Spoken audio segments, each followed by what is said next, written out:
From the Weather NorCal Command Center, this is your afternoon update.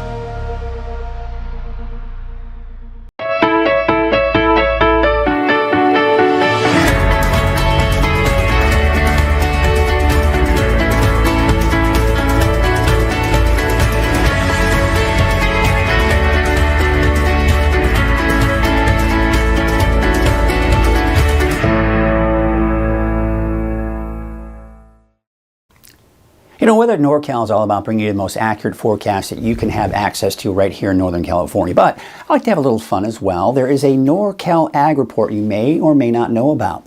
Now, the thing is, all you have to do is go to weathernorcal.com, click on the Ag Report section, and then you can watch all of the episodes that are available right here on Weather NorCal. So check it out. It's a NorCal Ag Report. It impacts all of us, right? So check it out. It's a lot of fun, and learn more about the ag community here in Northern California. All right, let's take a look at our weather headlines. We are in the middle of the heat wave I've been talking about. The fire danger as a result is increasing and will continue to be a factor over the next few days. There were some showers and thunderstorms as expected in parts of the eastern mountains and even parts of Modoc County. That'll be the case again over the next few days, maybe even Siskiyou County getting in the action a little bit later as well. And then it looks like over the weekend, there is going to be a slight drop in our temperatures. But your neighborhood forecast for today, again, we're in the middle of that heat wave right now. So temperatures are definitely going to be on the hot side, even for the mountains. But there's that chance for some of those showers and maybe some isolated thunderstorms for both Modoc County and in the eastern mountains. In the coast, temperatures obviously much cooler with temperatures there in the mid-60s.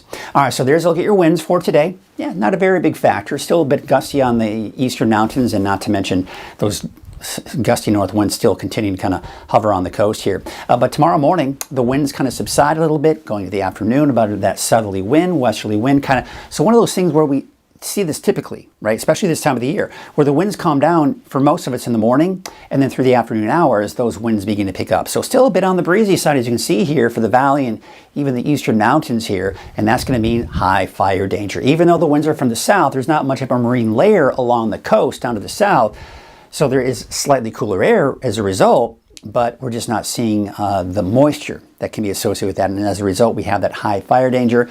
That'll be the case for your Friday. You see those deeper oranges. That is getting in the high to even very high category. Looks like on Saturday, still within that high range. So yeah, I mean, temperatures are dropping. So as a result, the fire danger may drop a little bit as well, but still high nonetheless. So we have this ridge of high pressure right here. That's pretty much the big story here. These are the showers and thunderstorms we saw yesterday in the eastern mountains. Still some clouds left over even from early this morning. But otherwise, we do have the main ridge of high pressure to our south and east. That's where the bigger heat is, but we're still dealing with this heat wave as well. But not all hope is lost as we go into the weekend, because this cooler air here is riding over that ridge of high pressure here. So as it does that, it breaks the ridge of high pressure down. When we break the high pressure down, our temperatures begin to drop as a result as well. Now, don't get me wrong, it's not going to be cold out there, but we'll still be looking at temperatures in the 90s, probably breaking away from the triple digits in the valley. All right, so as we go into the beginning of next week, we have another ridge of high pressure coming in from the southwest. This will give us another bump up in our temperatures for early next week. But once again, not all hope is lost, because this second ridge is going to get broken down by this cooler air. Now, this ridge here is trying to build back in, so the two are out there.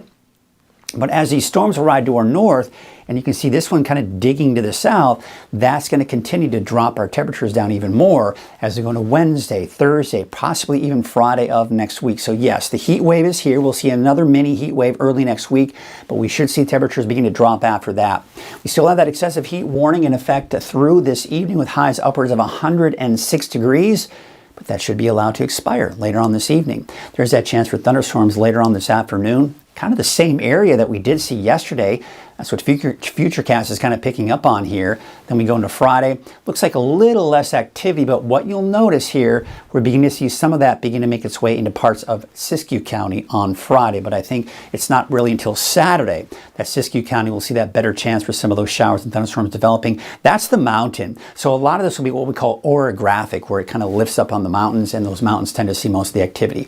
Don't want to rule out even a chance for some activity here in the east as well on Saturday. But Siskiyou County will we'll kind of get in that mix of chances for thunderstorms by Saturday. But for today, there you can see temperatures well over 100 degrees once again for the valley, 80s and 90s for the higher elevations, and in the mid 60s along the coast. And looking at that 7-day outlook, we're going to start off with the valley. Yeah, we're talking temperatures slowly dropping. So it looks like we'll drop down at least below 100 degrees. Mid 90s for places like for Red Bluff and Chico, mid to upper 90s for places like Redding for Saturday, Sunday. But again, you can see that how temperatures are increasing. But again, the good news is, see how they're going up, but then we're seeing it trending downward towards the middle of next week, and we'll continue to see that trend going into the end of next week as well. Flat line for the coast, mid 60s give or take for the next 7 days. That's the cooler spot, but for the inland, up, down, then back up again. Same situation for Weaverville and Trinity County in general.